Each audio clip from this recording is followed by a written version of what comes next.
Cholera recently claimed more than 2,500 lives in Zimbabwe, but it's not the only southern African country facing increased disease as summer rains arrive in the region.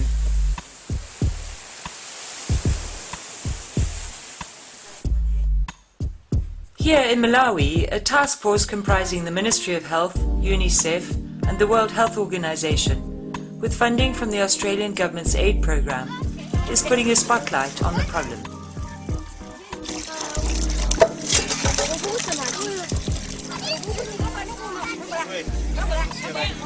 Children at this community-based childcare centre are being taught to wash their hands before every meal.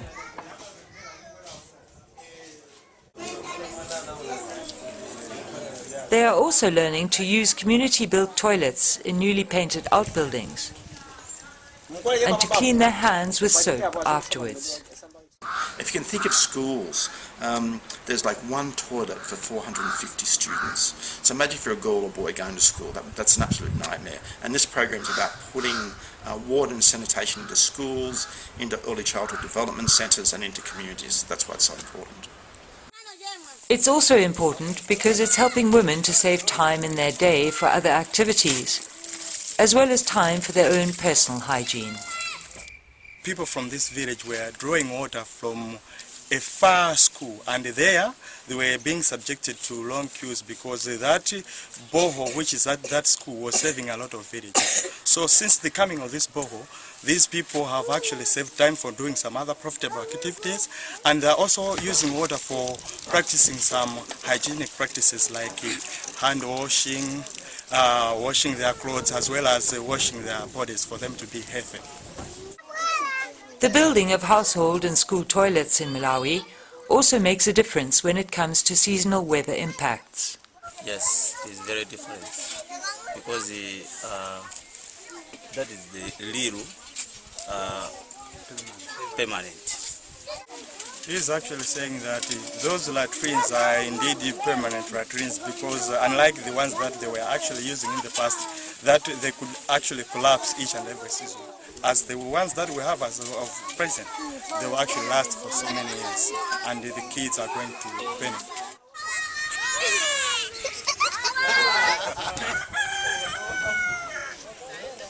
The elderly benefit too, and whole villages have started to understand the wisdom of building toilets for improved health, often with a sense of competitive pride.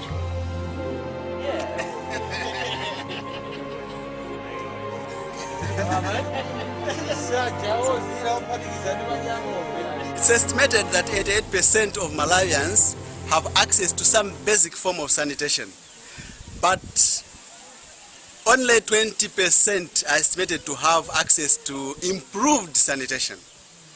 And that worries us because it means a large number of people can still get sanitation and water-related diseases. This is a very, very dry country. It only rains for about 4 months of the year, so that's when people have water, that's when they have crops. Otherwise, there's nothing. This water and sanitation program is also important because it's helping people with their crops so they can grow food within the dry season.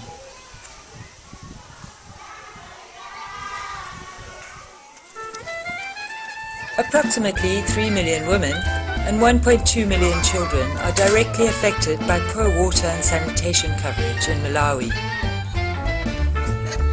Improving this is clearly one strategy for fighting poverty and achieving the Millennium Development Goals, as well as delivering on Malawi's growth and development strategy.